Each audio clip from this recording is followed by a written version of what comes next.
We return now to our top stories. Reportedly US-backed peace plan for Ukraine and the fallout of the railway sabotage attack in Poland. Here to break it all down is Diane Francis, Senior Fellow at the Atlantic Council. Good evening, ma'am.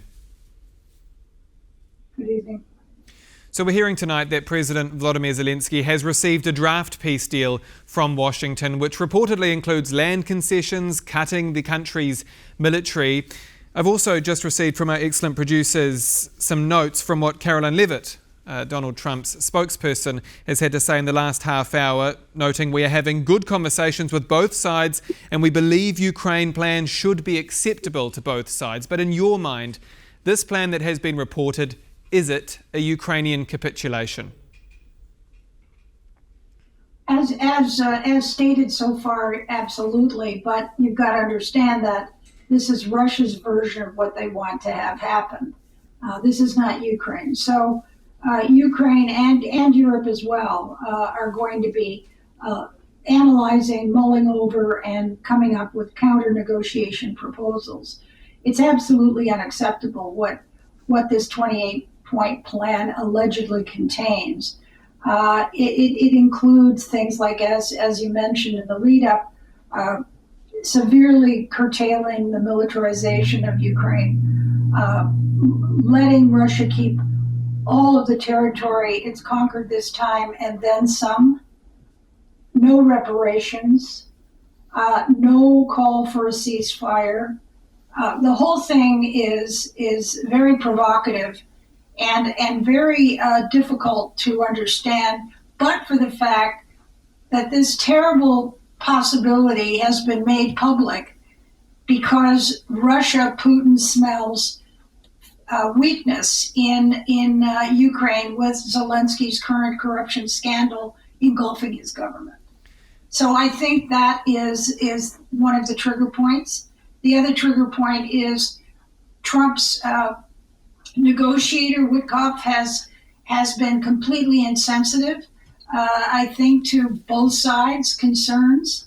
And, you cannot have Russia end the war, keeping whatever it stole, not being subject to war crimes, not paying reparations, and all the concessions coming from the victimized country, not the perpetrator.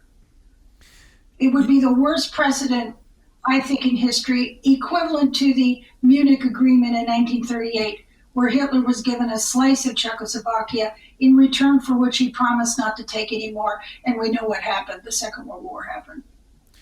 Well, I guess the question is, after months of diplomatic back and forth between Kyiv, Washington, Moscow, is there now a risk that we're seeing Donald Trump's White House say to Vladimir Putin, you know what, whatever, go for it?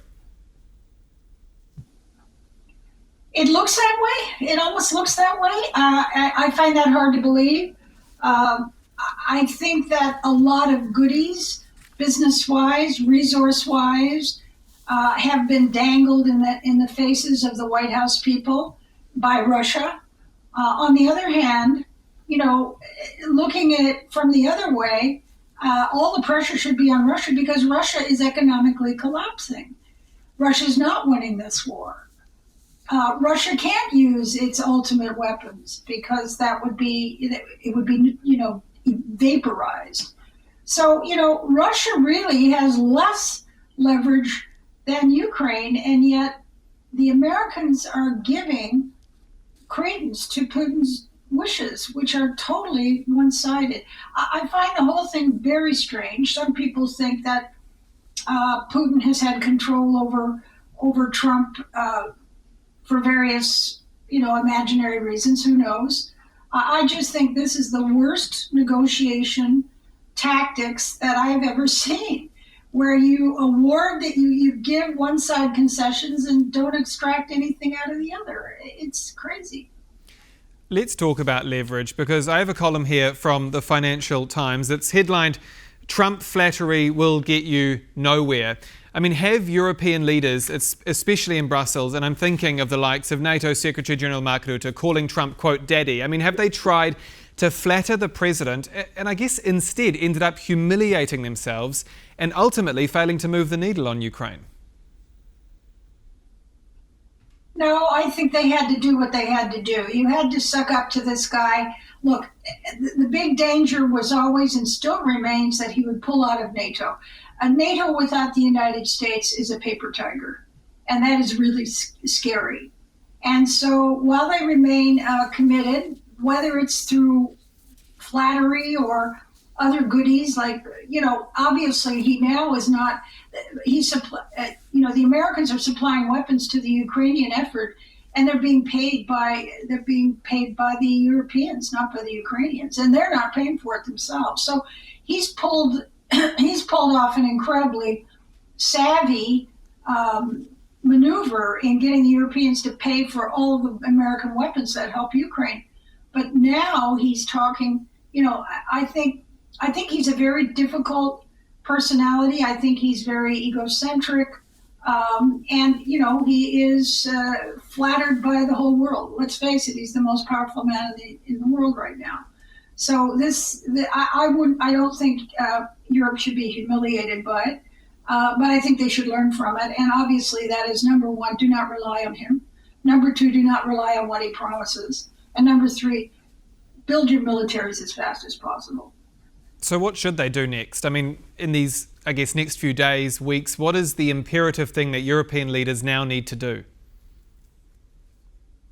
Well, they are leaning and pressuring all points in the United States that they believe will be amenable to what's going on. The Munich Agreement analogy is frighteningly identical, and that message has got to be brought across. There's other kinds of quirky things that are allegedly in this proposal, but we don't know the proposal yet. They've been playing fast and cute with it as to whether it really existed or not, and then now we find out it did, and with sources, and it's a lot of guesswork. But one of the proposals is that the Russians would be allowed to keep all of the land they have stolen, and get some more and pay rent to Ukraine for the use of this land, as if that rent could ever be counted on and collected in a court. In what court? They flout the international court with their war crimes. So we're dealing with a lawless predator, and I just think that Trump's better move would have been, and still is, to pile on even more sanctions. And there is a bill in Congress now that would bring tariffs up to 500% for China, India, Hungary, and anybody who buys his energy. These kinds of things are very effective, and I think that's the only leverage that would work with Putin. Now, we're running out of time, but I do want to broaden this discussion out on Russia's threats, because I also want to ask you about this weekend's attack on Polish soil. Officials say it could have caused a mass casualty event. Polish Foreign Minister Radosław Sikorski is calling it an act of state terrorism. Is Europe and NATO passing or failing this latest test linked to the Kremlin? I think that, and we've had this conversation before, that Putin has been attacking NATO for quite some time now. Drones and this and that. Look, all kinds of hybrid warfare behaviors, assassinations, exploitation, sabotage, all kinds of stuff. And the terrain in Poland is just, the most blatant. But of course, it was very cleverly done, in which you have two Ukrainian nationals doing the deed who are from Belarus to remove the guilt from Russia. But we know who's done this. Make no mistake, NATO has been under attack, and they've got to finally say we have, and they've got to start to do whatever is required to stop these attacks and fight back. He's just having a good time. The other point I want to make is that I wrote about the corruption scandal in Ukraine, and I know a lot about the white-collar criminals and oligarchs inside Ukraine. A lot of it was traced back to the culprits in that piece. There is Russian fingerprints all over this corruption scandal. At the heart of it may be some people who are already in jail, bad guys, who have done this at the behest of Russia to do exactly what's happened now, have it blow up in Zelensky's face, strip his influence among his allies, worry his allies, and then get them to accede to the wrong kind of agreement to stop the war. Diane Francis, Senior Fellow at the Atlantic Council, always a pleasure. Thank you again for your time. You're welcome. And that's all for World News Tonight. Do stay with us here on TVP World. I'm Aaron Darman. Good night.